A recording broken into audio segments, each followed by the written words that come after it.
વડોદરામાં પેવર બ્લોકના કામમાં ગેરરીતિનો આરોપ લાગ્યો છે। પેવર બ્લોકના કર્બિંગની હલકી ગુણવત્તાનો આરોપ લગાવાયો।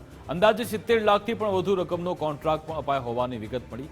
રોડ શાખાના પ્રોજેક્ટના કામમાં હલકી ગુણવત્તાથી અધિકારીઓ પણ અજાણ છે। સ્થાનિકો દ્વારા કામને વિજિલન્સ તપાસ કરી યોગ્ય કાર્યવાહીની માંગ કરાઈ। કે ના સરકાર કોર્પોરેશનના અધિકારીઓ દેખાય છે, ના અહીંયા કોર્પોરેટરો દેખાય છે સ્થાનિક। તો મારે એટલું જ કહેવું છે કે ભાઈ આટલું મોટું તમે 80 લાખ જનતાના પૈસાથી આ તમે બધા કામ કરાવો છો જનતાના રૂપિયા, તો જનતાના રૂપિયાને પાણીમાં ના નાખો। આ એક જ વરસાદ પડશે તો એમાં બધું ધોવાઈ જશે। આ જે પેવર બ્લોક છે ને ક્રસિંગ છે એમાં ISI માર્કા હોવા જોઈએ, એના બ્લોક છે જ નહીં। એટલે મારે તો એટલું જ કહેવું છે કે ભાઈ આની સુપર જાંચ થાય અને આની વિજિલન્સ તપાસ થવી જોઈએ। જે બી અધિકારીઓ અને કોન્ટ્રાક્ટર હોય તે લોકો વિરુદ્ધ સખતમાં સખત કાર્યવાહી થવી જોઈએ અને જનતાના પૈસાનો વેડફાટ કરે છે આવા લોકોને જેલમાં પૂરી દેવા જોઈએ। વિઝિબલ ફેક્ટર્સમાં બી ક્વોલિટી જણાતી નથી। રબર મોલ્ડ બી ન કહી શકાય કે સાદા મોલ્ડ બી નહીં કઈ રીતના પેવર બ્લોકની ક્વોલિટી જણાઈ આવે છે।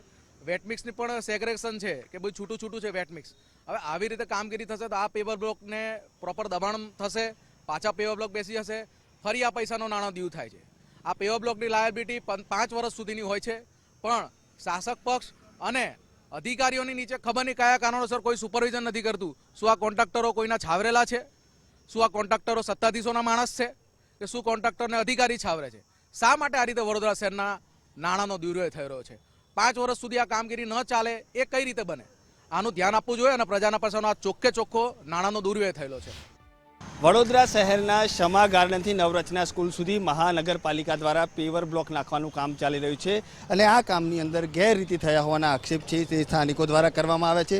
ચોક્કસથી કહી શકાય કે જે રીતે આજે હલકી ગુણવત્તાનું કામ કરવામાં આવી રહ્યું તેવું અહીંયા સ્પષ્ટપણે લાગી રહ્યું છે, કારણ કે જે રીતે પેવર બ્લોક નાખવાની નીચે 4 ઇંચ વેડમેક્સ નાખવાની હોય છે તેની ઉપર અને ત્યારબાદ આ જે પેવર બ્લોક છે તે ફિટ કરવાના હોય છે, પરંતુ અહીંયા આજે કોઈપણ કામગીરી છે તે ટેન્ડરના નિયમો મુજબ નથી કરવામાં આવતી અને તેના જ કારણે ક્યાંક ને ક્યાંક સ્થાનિક લોકોમાં પણ હાલ રોષ ભરાયેલો છે, કારણ કે જે રીતે પ્રજાના ટેક્સના પૈસા છે તે આ રીતે વેડફાટ થઈ રહ્યા છે।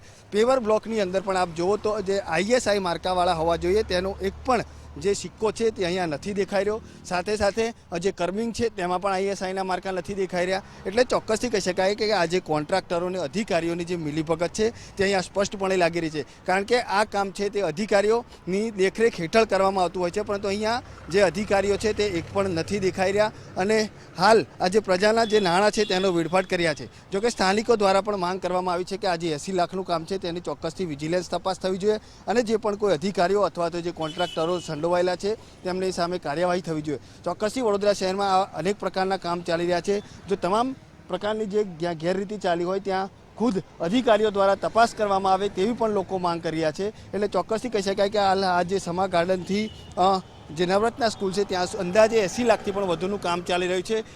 તેને લઈને સ્થાનિક લોકોમાં પણ હાલ જે ગેરરીતિ થયા હોવાને આક્ષેપો કરવામાં આવે છે, બૂમે ઉઠી છે, ત્યારે ચોક્કસથી અધિકારીઓ અથવા તો વડોદરા મહાનગરપાલિકાના જે કમિશનર છે તેમણે દખલગીરી કરવી જોઈએ અને આ કામની જે તપાસ છે તે કરાવવી જોઈએ અને યોગ્ય કામ થાય તેની દેખરેખ રાખવી જોઈએ। કેમેરામેન DK સોલંકી સાથે અલ્પેશ સુથાર, ગુજરાત ફર્સ્ટ, વડોદરા।